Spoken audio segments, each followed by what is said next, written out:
Okay, my name is Darren O'Donnell, and I'm the artistic director of Mammalian Diving Reflex. It's a performing arts company, and I also work as a consultant, helping organizations design long-term youth engagement or even short-term youth engagement, developing resources to help organizations connect with young people, and like I said, some of the designing long-term youth projects. All of this youth oriented activity started in around 2005.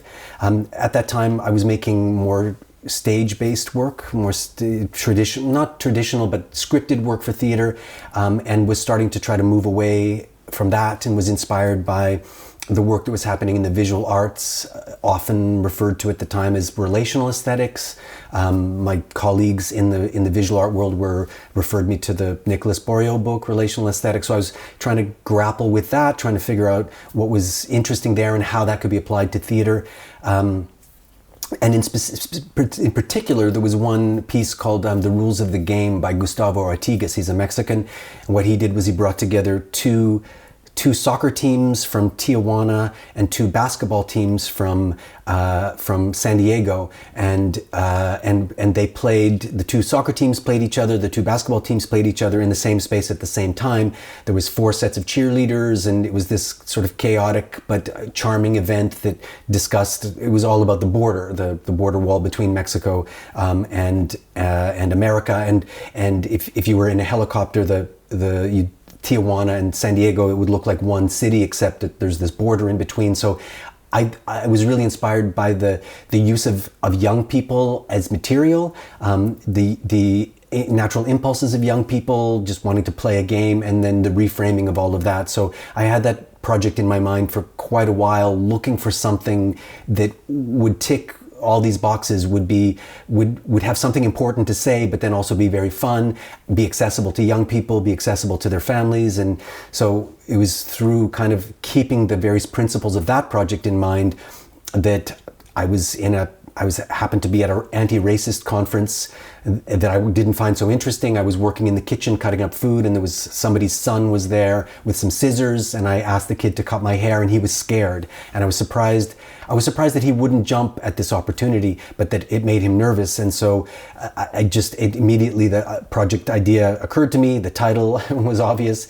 And so then spent some time finding some funds to do it. And then the success of that and the artistic interest for me, and what it was like in the salon with these kids, what it was like to collaborate with these kids, all then was much more fun than anything I'd ever done. And logically then I just started to continue to work with the same school in Toronto, the same group of kids, expanding it to more kids in the school, but then did a series of projects over the next couple of years that all was around working with these kids. And those projects were internationally successful, in a way that none of my work had ever been before. So I sort of followed the success into doing this kind of more fully. And because it posed so many interesting problems, children as collaborators or as material, and I think of them as both, in the same way that I think of an actor as material. There's nothing terrible to call somebody material. An actor on stage is one of the materials that you're using in your work. So with children as material, they're so charged, they're so fraught. There's so many conflicting agendas that converge on the bodies of children that there's so many things you can do, particularly if you're an artist who's interested in pushing boundaries and wants to make edgy work. You know, maybe 20 years ago, edgy work was queer work, was work that would be highly sexual on stage. That stuff looks quaint now. And in my mind, it's people who are working with children often are struggling against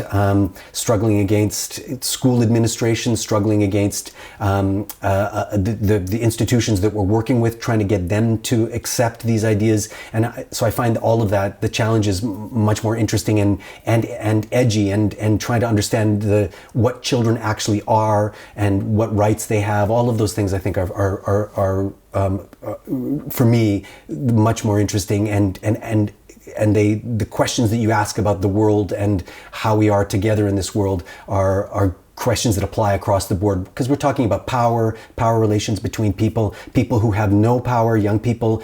They're the only visible minority that we're still legally allowed to discriminate against. So children as these subjects that have no agency in some ways and who are deprived of agency, working with them then becomes a really fruitful and fertile ground for asking a lot of questions about the world. So that's how I got to working with children in particular. So Haircuts by Children itself is a pretty basic project.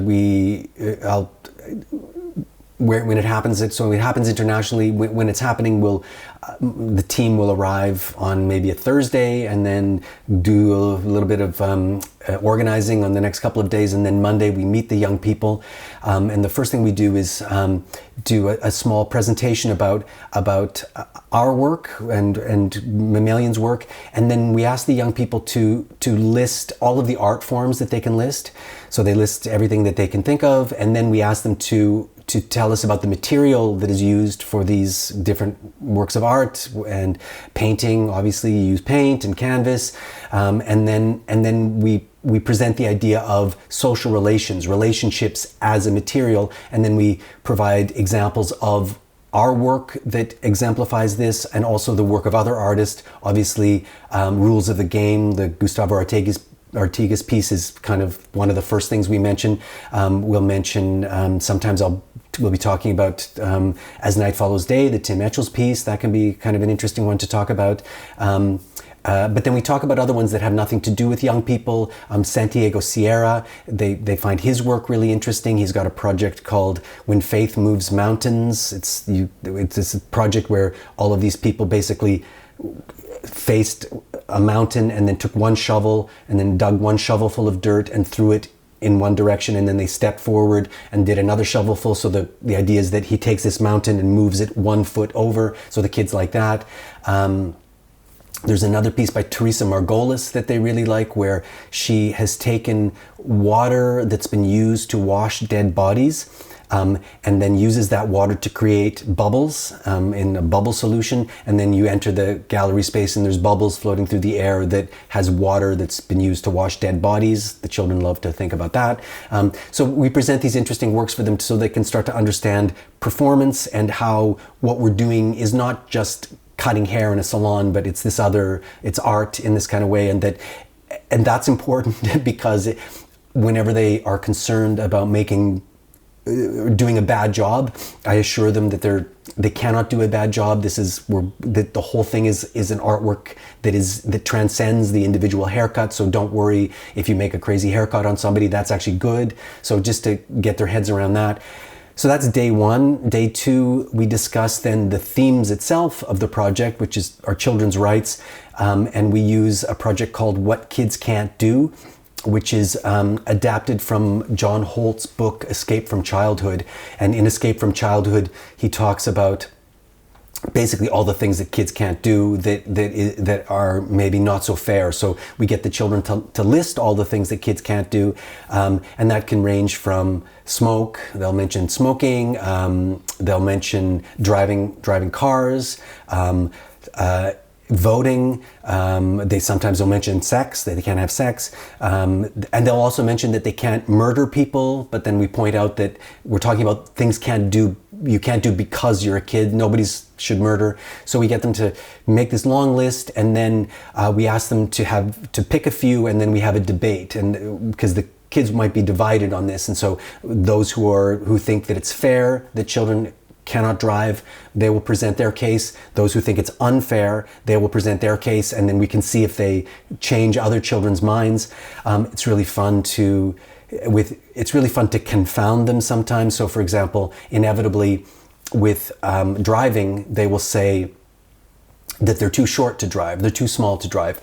One of my colleagues is Eva Verity, who is very short. And so often if I'm working with her, we will present her and show them her driver's license and say it's shortness has nothing to do with driving. They'll also make a point that with voting that they're not up to speed on the issues. And then I ask them, do they think that every single adult is up to speed on all the issues? And of course they understand that they're not. So starting to get them to think a little differently about some of the arbitrary ways in which young people are deprived of choices in the world. So that's day 2, and then for the rest of the week, day 3, 4, and 5, we train them to cut hair, and we'll hire a local stylist who will come and teach them. And often the stylist will have to get them up to speed with the ethos that we're there to have fun, we're there to do crazy haircuts, we're not there to learn how to do a perfect haircut, and how to work with the kids, how to not, we have one rule, it's no shushing, so you cannot tell the kids to shush. You have to, what you're saying has to be interesting enough to make them be quiet and listen. If you're unable to do that, it's not their problem, it's your problem. So we get them up to speed on that and coach them, because sometimes people turn into teachers when they're working with children, or not. Sometimes teachers are fine, but they'll be turned into disciplinarians. And so we help them with that.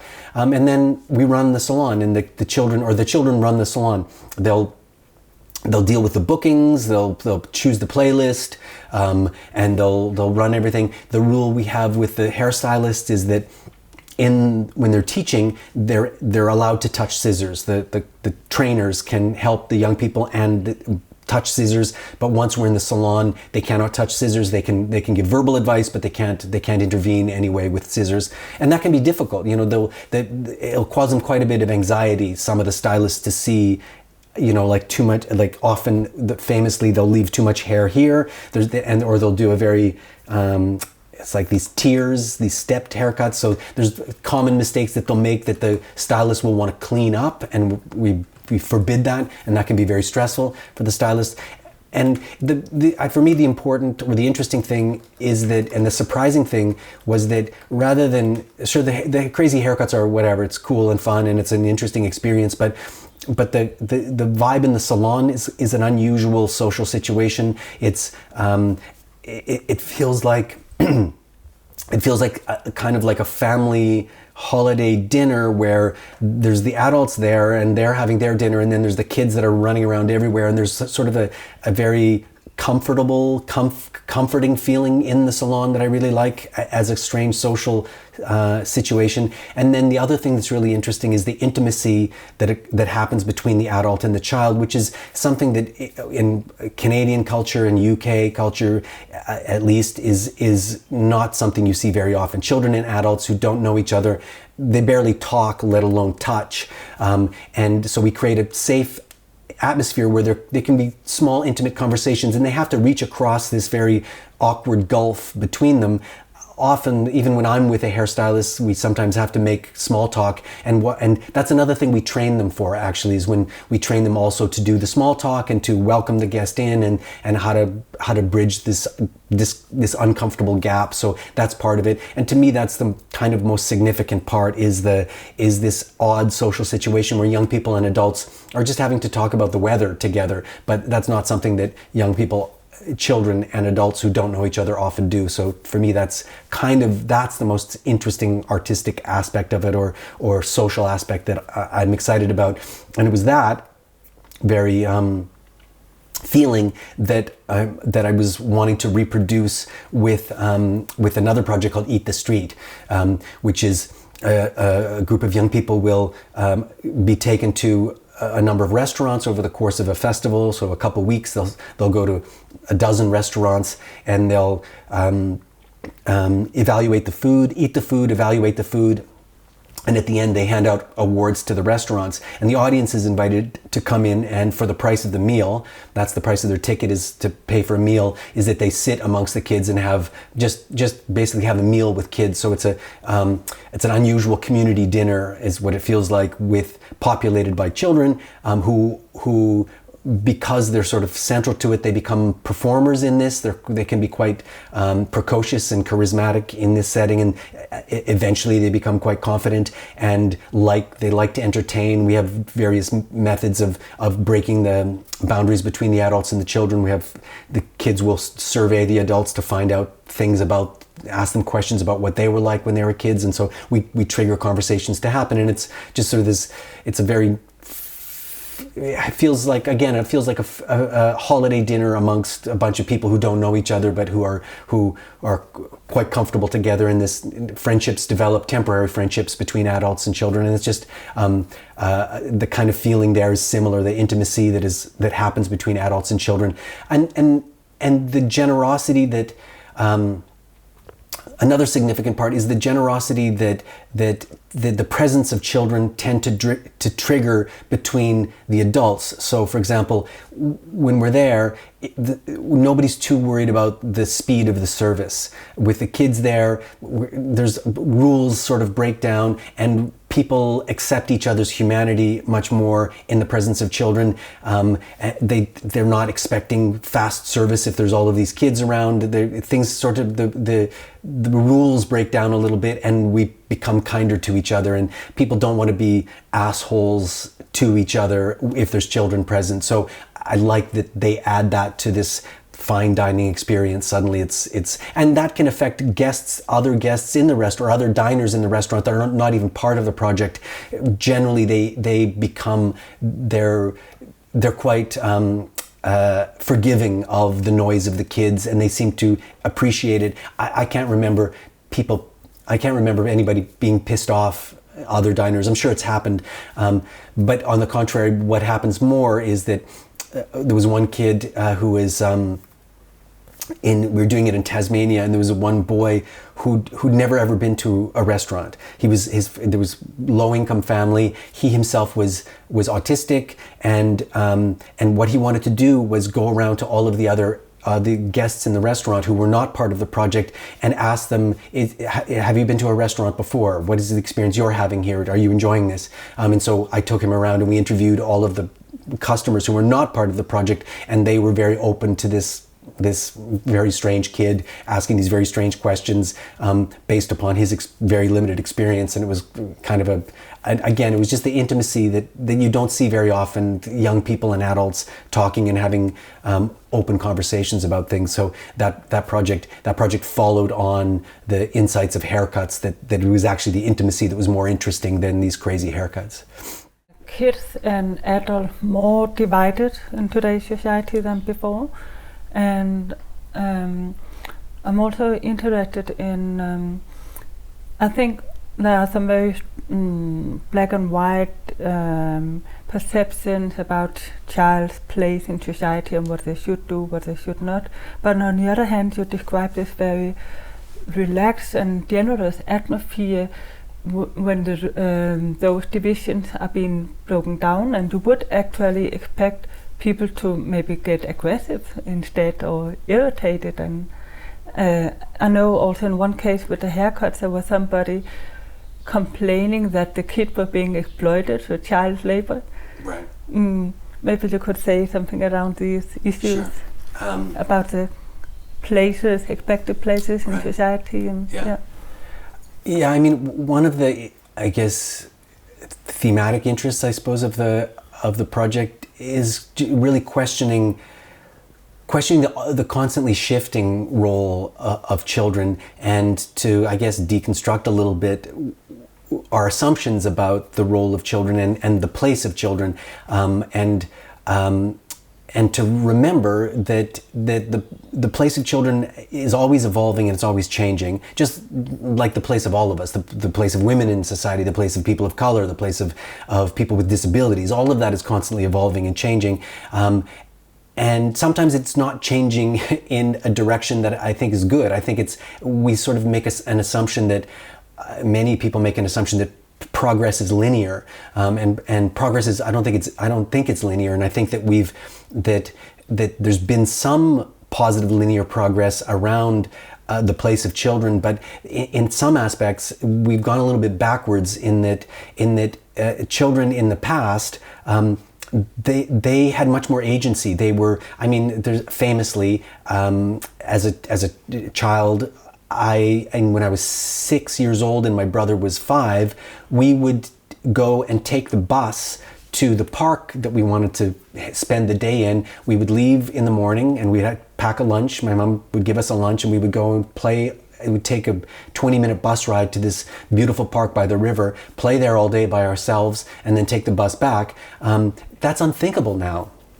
And it's not because the world is more dangerous now, the world is more safer now. There's just this, there's been a kind of, I don't know, paranoid backlash against that. And so that famously, the rights of children, the space that children can explore, the right of the child to get on a bicycle and drive around for the day and explore the city, all of that has changed quite a bit, and some people think that some researchers feel that has had some very significant consequences for the resilience of young people, and they cite one guy in particular, Jonathan Haidt, who's an American, I think he might be a psychologist, but his book, The Coddling of the American Mind, looks at, and he sees as one factor that has produced a sort of a generation of young people who are quite sensitive to being offended.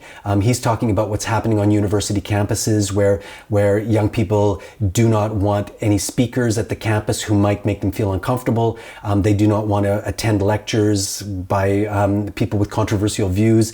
He attributes that to the fact that young people have not had the freedom to be in slightly dangerous situations like taking a bus or be in challenging situations, and that their resilience is not so big these days. So these projects are kind of trying to look at those kinds of questions, and one area in particular that is part of this is the question of work, and the question of why children, is it always a good thing that now children do not work? And I personally think two things. I think that lots of children would like to work and be paid, and children and teens much younger than we allow them to work. That's one thing. And then the other thing is I think they're already doing a lot of work in the same way that you can think about the different understanding about women's work around the household, and that is not something that mainstream economics accounts for, but should account for if the person who's cooking all the meals in the house for the person and who is making the money outside of the house, who doesn't have to worry about cooking the meals, there's value being produced there, so that person can go do the work and not have to worry about the meals. Children are doing a lot of work. They're doing a lot of chores around the house. But then I think most interestingly these days is that children are doing work, doing a lot of immaterial work, particularly on the internet. If you think about in the days of television, the people who did the work that pulled our eyes to watch all of the advertisements, so those are the actors and directors and writers of TV shows, those people were paid very generously for pulling eyes to all of the advertising. Now who's doing all the work to pull our eyes to the advertising is everybody who's posting on Instagram, everybody who's posting on Facebook, and that includes a lot of children. Like, I work with tons of people and young people who are constantly posting on Instagram, and every fourth Instagram post is an advertisement, and somebody's making money off of all of this, but it's none of us on Instagram, none of the children. So I think that sort of rethinking both the right of child to work, because in the past they did work. There's certainly types of work that children shouldn't be doing. There's exploitative work that nobody should be doing. But then there's also kinds of work that children can be doing. And particularly in the cultural sector, the cultural industry, we already have labor laws that permit young people to work. They're acting in films all of the time and in television.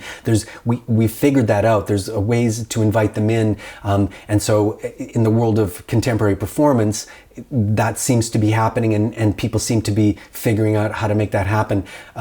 You referred to a fact that in one of the early iterations of haircuts by children, they were grumpy about a logistics problem unrelated to children, but they lashed out at us by saying that the project was child labor, which is preposterous. Child labor, there's a specific definition for the child labor that the International Labor Organization identifies as what is child labor, and they do identify types of work that are good for children. There's lots of types of work that children are happy to do and are willing to do. So this kind of work with children it doesn't interfere with schooling. It's actually, we do it as part of schools. It's a lot of fun. So anybody who would say that, I mean, nobody ever hardly says that. It was one person. There was one researcher, Nicholas Rideout, who, when he wrote about haircuts by children, his problem with it was he called it service economy performance, and there's other performances that will where somebody will do a job as part of the performance that is a job that they would ordinarily do, or a job that would be done in a non-performance context, and then suddenly if you put a sort of performance frame around it, or you tweak things a little bit, it's still part of the service economy, is the point that he was making, rather than it being performance. My response to that is, well, he's right. These children are working in the service economy. They are giving out haircuts. There's no doubt about that. But that service economy, that doing work, can also be a performance. Like if you think about Santiago Sierra's work, where he will, for example, Chechnyan refugees who cannot be paid, remunerated to sit inside cardboard boxes. These guys are, well, actually, that's not a good example. A better example with so Santiago Sierra's work is interesting. He'll get people who are looking for day work. So he'll find people who are wanting to, in America, sometimes people wait on street corners to do yard work, and they'll do minimum wage yard work, cutting the lawn or trimming trees, and he'll go and hire these guys and pay them minimum wage, but get them to do something like holding up a wall in a gallery at a 45-degree angle.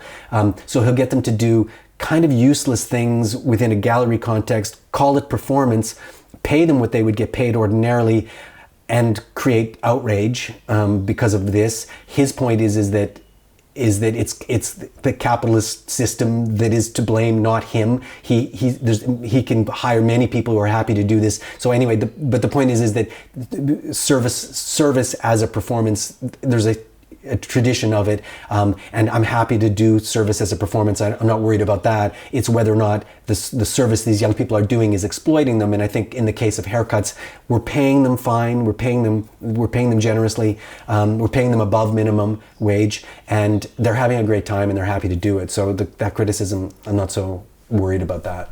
And these thoughts develop into the SMILE principle that you're working with now? So the work with the young people in Toronto, that after we did a bunch of projects, I was approached by one of the young people after we'd worked with the school for a couple of years, and then we spent 1 year touring this work and going to other places and producing them there. And then one of the young people from the original projects, he actually attended Eat the Street. He got in touch with me. His name is Sanjay Ratnan. He got in touch with me and he wanted to know what was happening now. Was there anything happening? And there wasn't. So I pulled together a collective. I asked him to bring his friends. I found some other young people, and we just started making work together, and started to make work with them, and then started to think of them as, rather than thinking of them as kids in the youth program that we're doing outside of our main stage work, because this work was how the company was now basically, it put us on the map internationally, plus it was how we were making our living. These guys were our colleagues. They weren't just kids in the youth wing, and where we had the main stage stuff and then the stuff that nobody attended but the kids' parents. This stuff was the stuff we were doing. So I started to think of them as, first of all, colleagues, and therefore, if they're our colleagues, then probably let's see if we can try to bring them into the organization, and eventually, wouldn't it be amazing if this organization was led by these same young people? And that was also this sort of utopian idea of culture and a cultural organization situated in a particular neighborhood, in this case Parkdale, Toronto. Could we be part of a sort of community economic development model? Could we do that? And to answer this question, or to get deeper into this question, I went and got during the same time I studied for 4 years part-time to get a master's in urban planning with a focus on youth engagement, youth cultural engagement, and community economic development. And so out of that, and it was out of one of my papers, that this secession model of youth labor engagement, the SMILE, this model of working with young people where collegiality is central to it, or where we think of them as colleagues, where friendship is also important, so which is very much a kind of counter to what is kind of the norm in most youth arts. The principle of friendship is usually you're supposed to draw boundaries between yourself and the young people, which now with social media, it's very, very difficult to do that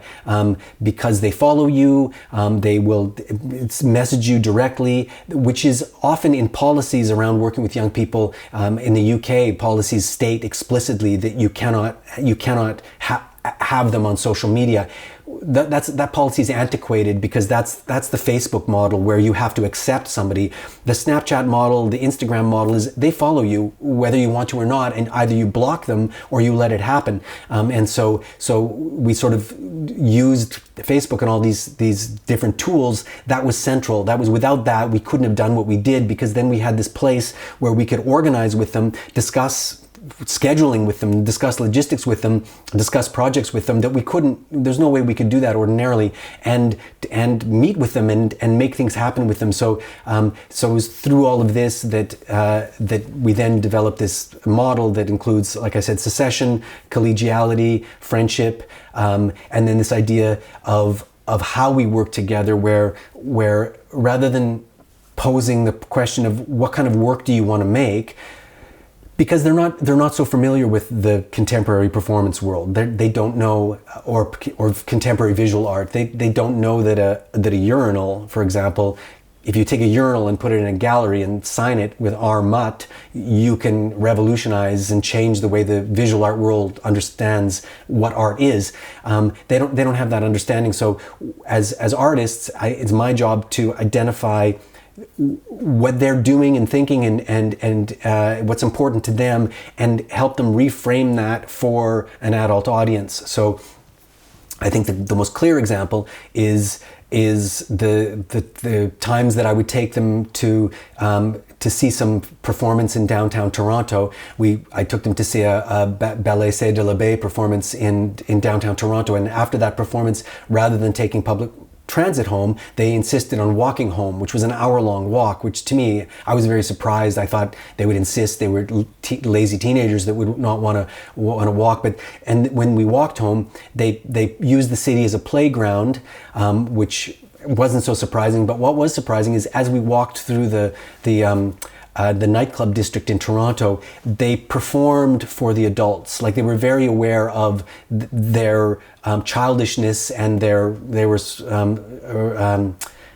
just their rambunctiousness. They were aware that they were being watched by the adults that were lined up for nightclubs, and they acted out in a way to entertain these people, or to appear special, or whatever they were doing. So it was through just observing their walking through the streets, they're playing with the city, their natural performance for adults that then that inspired Night Walks with Teenagers, which is now another project that we tour with young people and will work locally. So it was through watching that and realizing that if I can frame this in the right way, we can probably sell this to contemporary performing arts festivals, which we do now all over the place.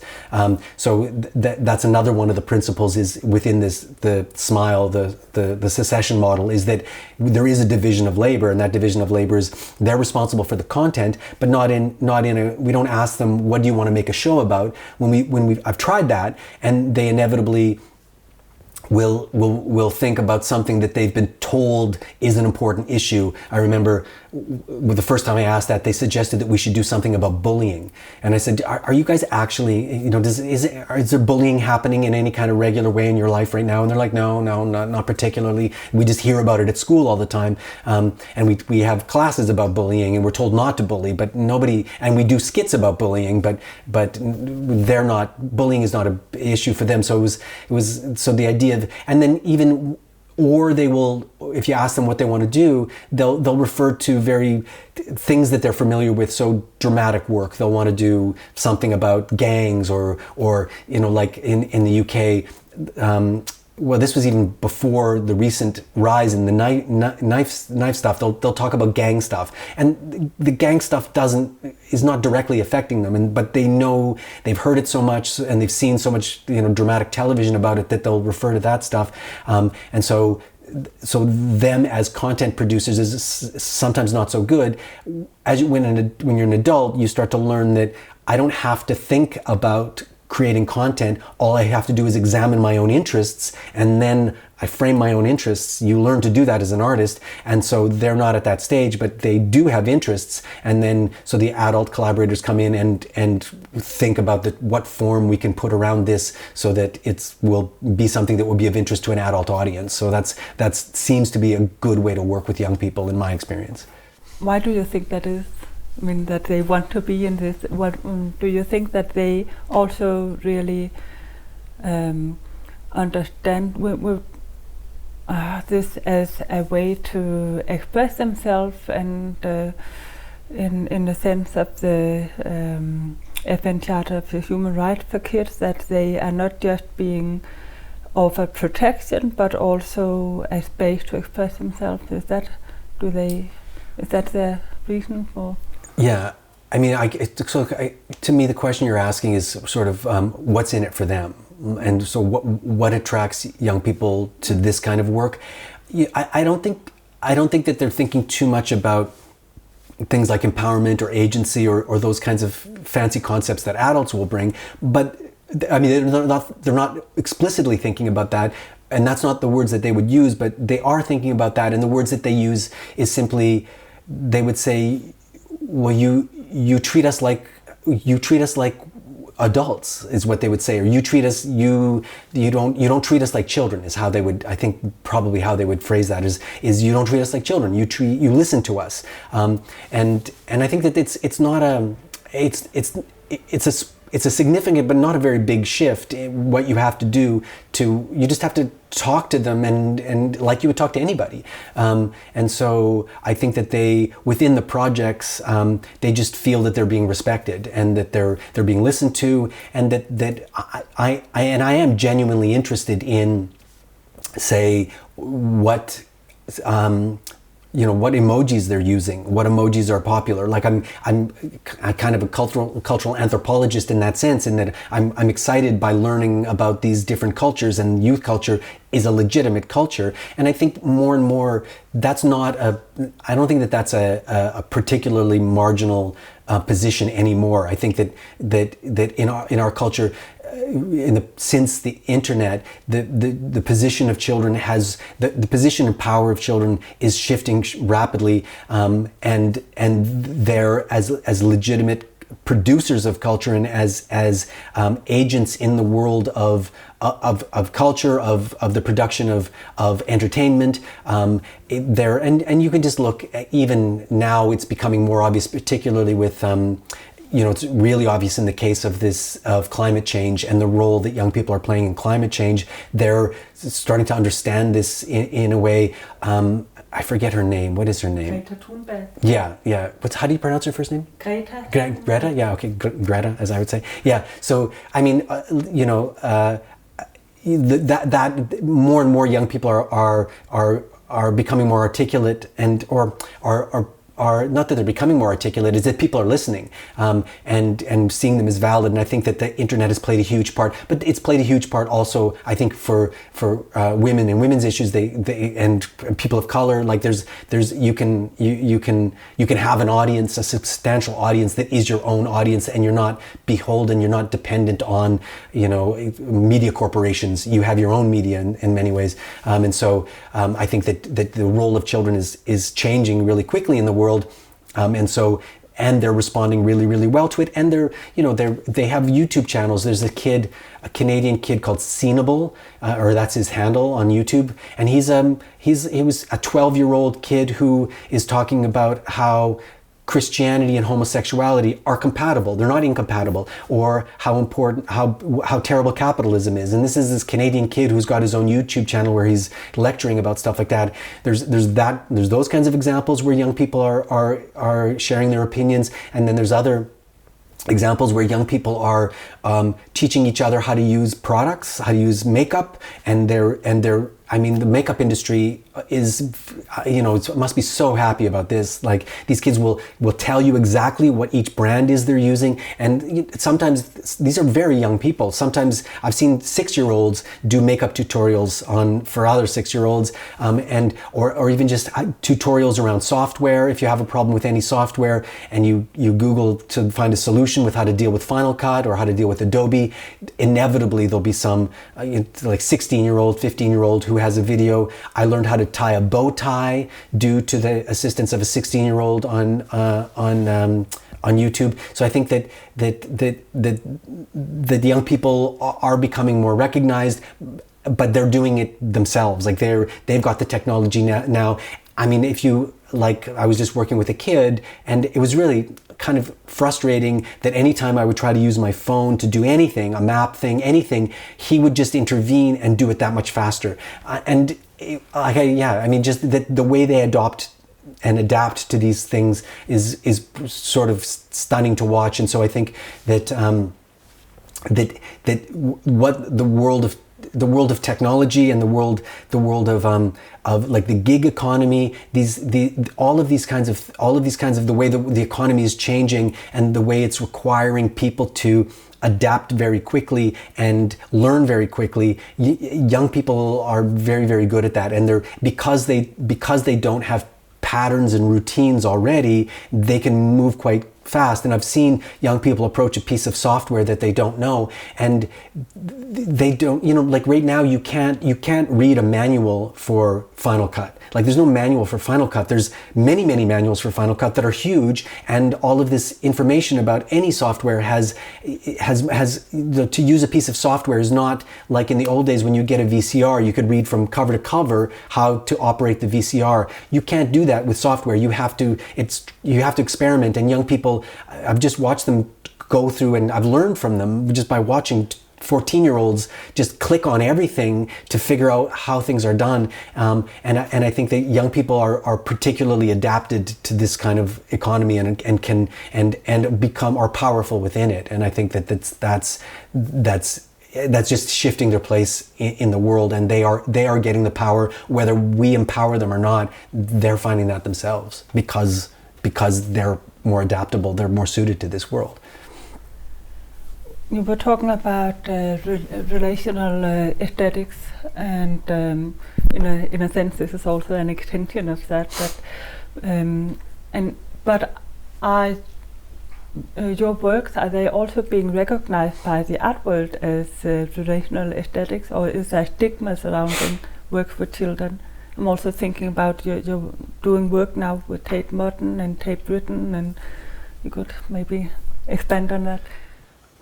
So I think collaborating with children to make work for an adult audience, I think that, in my experience, the reason that has happened, I think, is because in the early 2000s, there was kind of a legitimacy crisis within the sort of the gallery sector. So galleries needed to attract people. They needed to attract people differently. They started to create.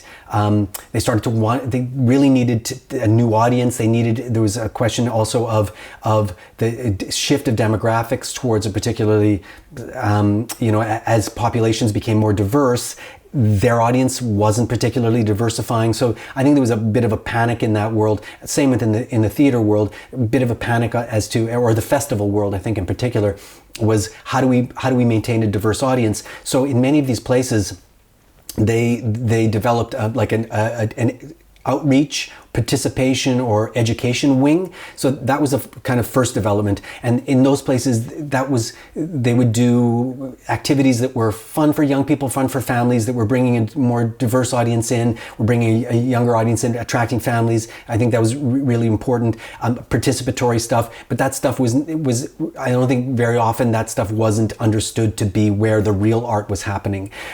Then I think what started to happen is that relational aesthetics or social practice, that started to develop something that could be both at the same time. And in the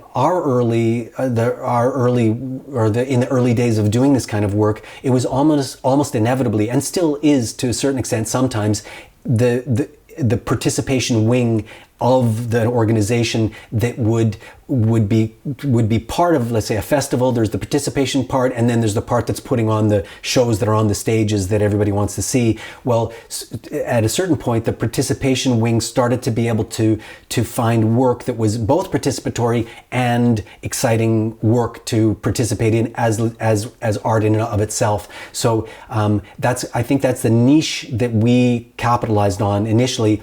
I think more and more what's happening is that the participation wing is being absorbed, because often that's some of the most exciting work. It's some of the most well-attended work. It's some of the work that, interestingly, if we're in a festival, Haircuts by Children is often one of the works that the press jumps on. So it's not producing any ticket revenue, but it's producing lots of publicity for the festival. So that's lovely for them. So more and more, I think that I've seen participation wings be just sort of absorbed into and understood to be, no, this is actually another area where we can produce legitimate work. So that's been evolving over the past few years, and I think that's exciting. And I think just the demand that people have, that an audience has for activity. Audiences not so much these days. I mean, certainly many audience members still like to sit and watch a performance, but then there's a whole audience that doesn't want to do that, that wants to do something, that wants to participate in things and wants to interact with each other. And so there's a whole bunch of stuff there that is great for artists like me, and it's become, that has been legitimized over the past bunch of years, and so we're working now more legitimately, because it does manage to tick boxes that on both sides of it. It's interesting art, and then it's also engaging new populations, new audiences. The work that I'm doing, for example, with the Tate Britain, it's a funny project in that it's almost going backwards, in that what they wanted was some kind of, the Tate Britain is a pretty would say, conservative is maybe not the right word, but it's a pretty standard kind of gallery. It's mostly paintings, some sculpture, but it's mostly paintings. It's historical. They're looking at, the rooms are different historical periods. You go into a room and you see whatever the 1700s is in, from 1700 to 1730 is this room. So it's organized historically. And they were looking for some kind of paper resource, some kind of resource that could be handed out to families so that the families could engage with the work, and they wanted to look at the collection through the presence of children in the collection. So, and there's not there's actually lots of children in all of the paintings.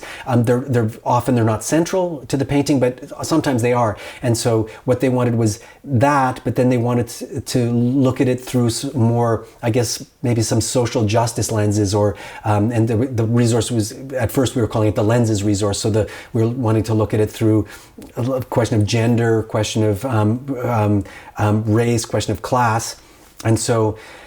What I did in the first initial, we're still making this now, and I don't know if they're doing a rehang, so there's some question as to when this will happen. But what I did was I just went into the gallery. First, I just wanted to look at all of the paintings to see where the kids were in the paintings, and just to get a catalog of paintings that had kids in them.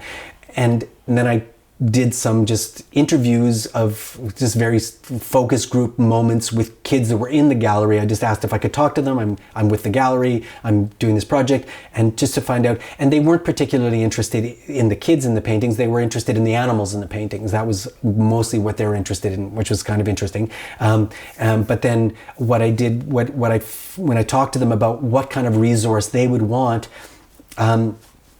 they weren't interested in resources that were highly conceptual. And that's when they would typically, when the Tate, in my experience, I've looked at their resources, when they bring in an artist to do stuff, they want to make a work of art that is also helping the audience engage with the work. And so they want that work of art to be conceptual in a kind of whatever surprising way. And so what these kids wanted was a treasure map, right? That was the first thing, because that would engage them. And talking to parents, treasure map was the thing. So then what we're trying to do is create, like a typical activity book that maybe you'd buy for a child if you're on a long trip in a car, and you buy an activity book and throw that in the back of the car. Maybe you have an iPad now, but in the olden days, and so there's puzzles and bingos and various things. So now what the project is now is that I'm trying to design a kid's activity book, but that really looks at some difficult issues, that looks at poverty. There's lots of depictions of children in poverty. There's lots of historically the kinds of things that children were dealing with. There's a 12-year-old martyr. She was a Christian that refused to convert to, I guess it was under the Romans. She referred to relinquish her Christianity. So she was martyred. So she's going to be featured in when she was 12 years old, and there's a painting of her dead.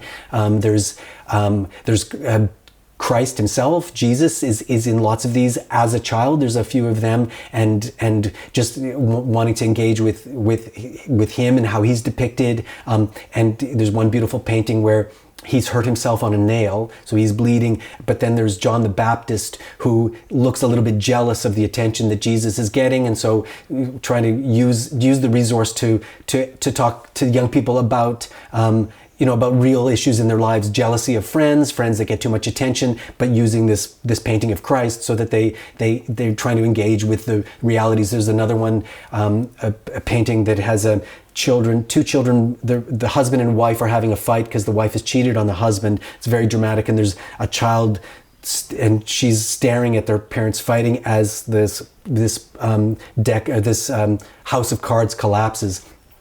And so within those, just the kinds of things that young people have to bear and have to deal with, the responsibilities that they have, or the stressful things that happen in their lives, and trying to make a resource where they can address fighting parents, and they can talk about that. And so the resource hopefully will engage parents and children to talk about more difficult things, but in a way that so the adult has to help the child navigate this thing, and it's a bit of a hot potato issue. And then there's also animals in it, and the animals are kind of the hosts of this resource. They're like cartoon animals that they will directly address the children, because the children are interested in the adults. But with this project, there's the accepting that children want to play games. So it's games. They don't want high conceptual stuff to consider. They just want to play like bingo games or crossword games or treasure map games. That's respecting that, but then also respecting that difficult things happen to kids. They have difficult things to consider in their lives. There's conflict around them that is often not acknowledged, and so the resource is trying to be respectful of the fact that kids sometimes have to deal with heavy stuff. And these paintings, there's lots of heavy stuff that kids are going through in their lives in these paintings. So just to get young people to consider that. You're spending 6 years in London, right? Right. Doing a project with 2 schools in Tottenham in connection to the LIFT Festival. Sure. I would like to hear about that. Okay.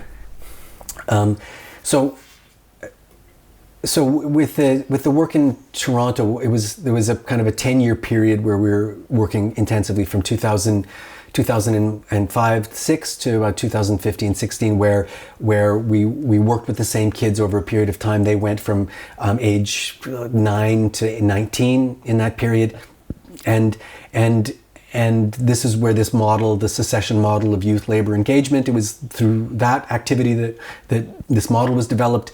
And now I'm working with my colleague Alice Fleming to design and direct the first time that we're trying to reproduce this formally, working with the London International Festival of Theatre, working with the same kids over the course of 5 years. We've taken it and shrunken it down, applying some of the principles, trying to what worked in Toronto, trying to reproduce that with London, and working over the course of 5 years in London has various phases. So, and one of the most important aspects is that because I can't be in London like I was in Toronto regularly, we started working with 10 local artists. So there was 9 artists that were delivering workshops, and so they were a presence in the children's lives. The condition was that they also must live in Tottenham, so they were local to Tottenham, and they were working with the children. And over the years we've done, so the first year was they just came in and did a workshop with the children, with the only job that I asked them to do was blow the kids' minds, like bring your practice into the school and do something to surprise the kids. That was year 1. So once a month, a different artist came in and did this. And then second year, we shrunk it down to 5 teams of artists, and rather than the 10. And we were doing something like collaborating with the kids and a local business to do something that was similar to or inspired by haircuts by children. So that was year 2, and so the 5 groups of artists did 5 projects. So it was called Live on the High Street. And so over the course of the year, they would develop these things over a 5-week period and then present it on the weekend on the High Street. And I should mention that in the first year concluded with the Children's Choice Awards. So we brought the kids to see the LIFT Festival. So they were in the festival. So second year was not a festival year. The third year, where they did the Live on the High Street, the third year was dedicated to exploring the community, the LIFT's community of organizations. So dragging the kids to the Tate, dragging them to the Victoria and Albert Museum to see the Dali Duchamp show. So it was just sort of getting the kids sort of steeped in the world that LIFT was in, so they could start to understand the kind of cultural landscape of London from the perspective of LIFT and who LIFT was within that. And then that year concluded with night walks with teenagers. Night walks also brought in Toronto youth who had started the project. They were there to co-direct that. And then there's another initiative that I'll mention in Germany. Some of the German kids came over, and so we did that all together. And then this year, what they're doing is they're starting to develop a work for the 2020 festival, and we've focused on one local artist in Vineca who makes games. She's worked with Shunt, and I think she's done some stuff with Blast Theory, and she's interested in gaming, and so she's leading this research, and they're doing research this year. They're going to the BBC to check out the VR stuff, and they're working with 360 cameras and escape rooms. So they're trying to understand how you make games, and then we're gonna test this game that gets the kids in the audience to engage with the history of Tottenham, and that game will be tested in August, and then we'll spend next year trying to take it to scale, and then we will present that work. So the whole project over the course of the 5 years starts with getting to understand these artists, and then getting to understand the wider community, starting to make work, and then finally producing a work for the LIFT Festival that is their own original work, as opposed to Night Walks and Children's Choice, which predated them. So that's the uplifters. That's what they're called, the uplifters. And the other sort of aspect of that is that we're also starting to bring them to work with us internationally. So we've 2 of them came to Witte de Wit Gallery in Rotterdam to work on a project there. 2 London kids came to that. Just last week we had 4 London kids coming to Bochum to work with the Ruhr-Trinell on a youth project that they're doing there, working with the kids that we have working with in Germany. So we're starting to bring them, and that's the ultimate goal, is to, with the same thing that we did with the Toronto youth, is now we want them on the road directing projects. The Toronto young people are now 23 and 24 years old. and they're leading. We've developed a kind of umbrella project called Teen Totalitarianism, where it's sort of a festival within a festival of teen-related work, and that's the project that now the teens, the former teens, are now directing other teens. So we just did that in Terni in Italy. We did it in Milan. Where else we've done it? In Cagliari we've done it, and I think we're going to be doing it in Hull. With those projects, we're always, the former teens are now directing the new teens that are local. So that's, and we'll start to integrate the London kids into that to create some more of an international network of young people that have been through our projects. And then with the Rutrianel Festival, we started working with, I worked with them from 2012 to 2016, or no, was it 2012? No, to 2000, it was 6 years. We worked with them for 6 years. So 2012 to 2018, and we spun out of that a collective called Mit Ona Alice, and those were kids that were in the Children's Choice Awards in 2012, and we've done a bunch of work with them on other projects. Teen Totalitarianism, we started that, we premiered that with them, and now they're working with us still. The dramaturg at the Rutrianel has moved to the Bochum Schauspielhaus, Katrin Rose, and she's taken Jana Eiting, who was my contract employee who delivered Children's Choice Awards. They've moved to the Bochum Schauspielhaus. They're working with new teens, and they're bringing Mit Ona Alice to work with those guys. And so there's all this cross-pollination happening between the Canadians, the Brits, and the Germans. So that's, and the idea again is secession, trying to, so that they take over these projects and trying to again eventually figure out how can they take over Mammalian, and the artistic production side of Mammalian. My goal is to be more and more designing long-term engagements for other organizations and consulting with other organizations, and doing less of the art making with Mammalian, and sort of leave them to that. That's the ultimate goal. What I'm doing now in Berlin is working with the Humboldt Forum, which doesn't quite exist yet. It's a massive capital project. It's a large-scale museum that is bringing together the Asian Museum, the Ethnological Museum, the Humboldt University, the Berlin exhibition, at least that. I think there's one more organization that's coming together into one building, and what we're trying to do is we want to do a long-term youth engagement that's sort of inspired by the 5 years that Alexander von Humboldt, the explorer, spent in South America. We want the young people to kind of, in the spirit of Humboldt, who was really big on taxonomy. He was really big on collecting and botanical specimens and classifying them and understanding the amount of collection, the amount of botanical specimens in Europe, like quadrupled or something, just because of his one trip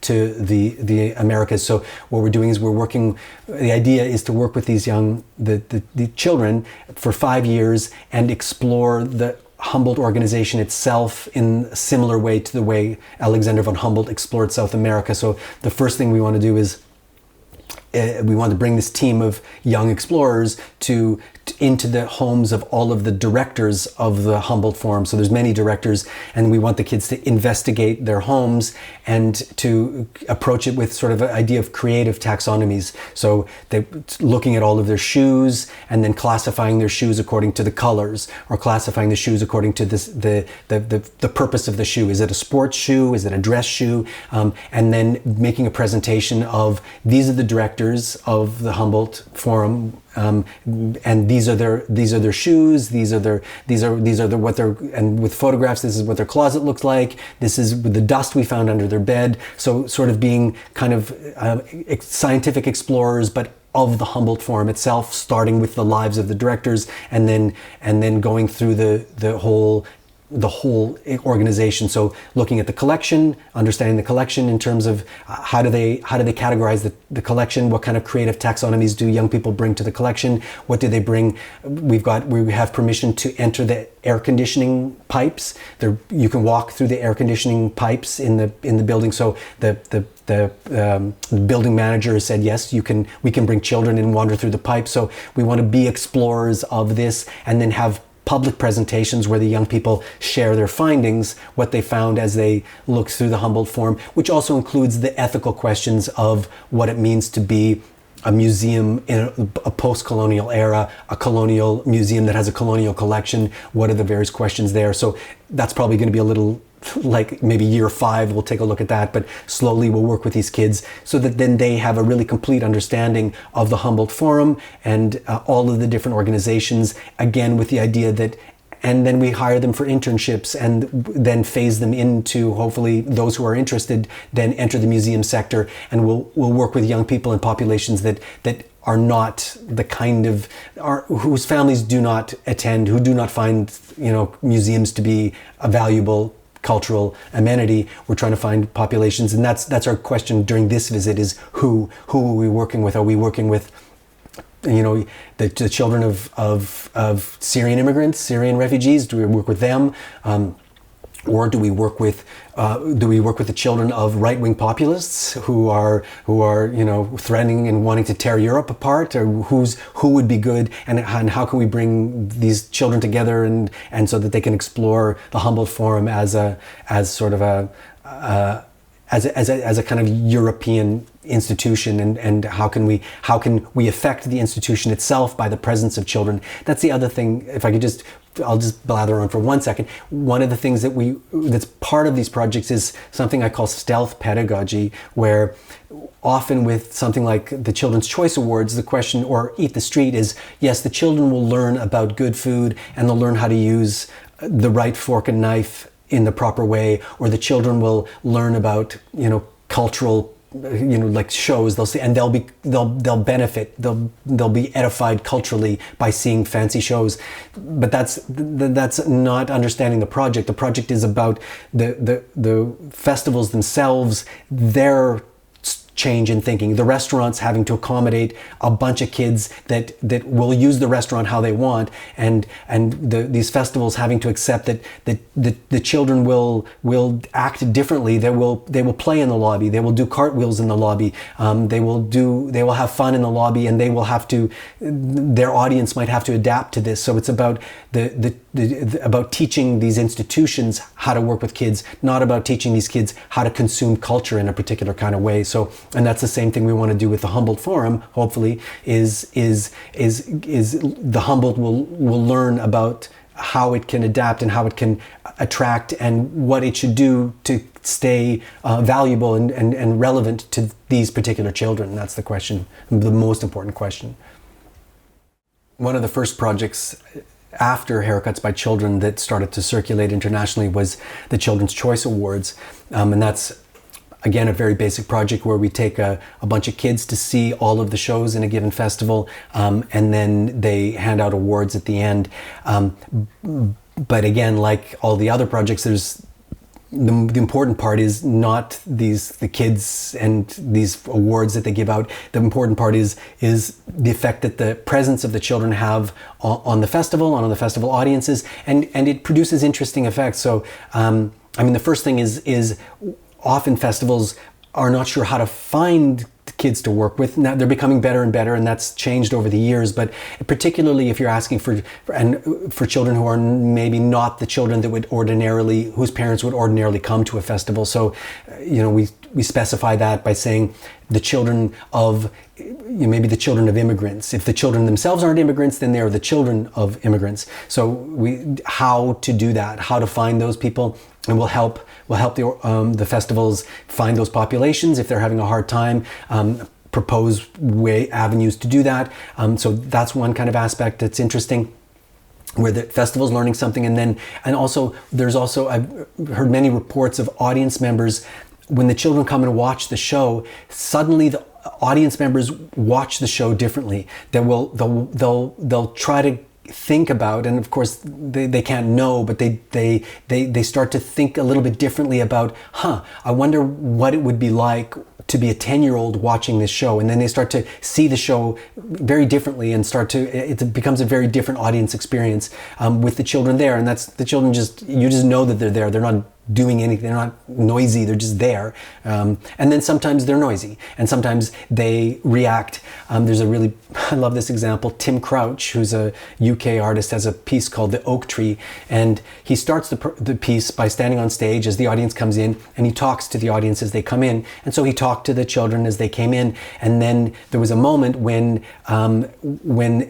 any seasoned theater goer knows that there was various cues, the lights dimming. Now it's time for us to shut up. As the audience, we are trained to behave in a particular way. Well, the children aren't trained to behave in that way, so they kept talking to him, right? And they kept responding to him when he would talk, and he got very angry, and we got in trouble but it was his fault. He started talking to them, and they just accepted that offer and continued with that offer. And so the kids just bring different sets of rules, and so trying to deal with those rules is part of the Children's Choice Awards and what happens there. And then there's always we insist that the children get a special Q&A with the artists. So I've seen children sitting down with Robert Wilson, the opera director, and he was very respectful. And he was, in my mind, the better the artist, the more they appreciate. Toshiki Okada was fantastic.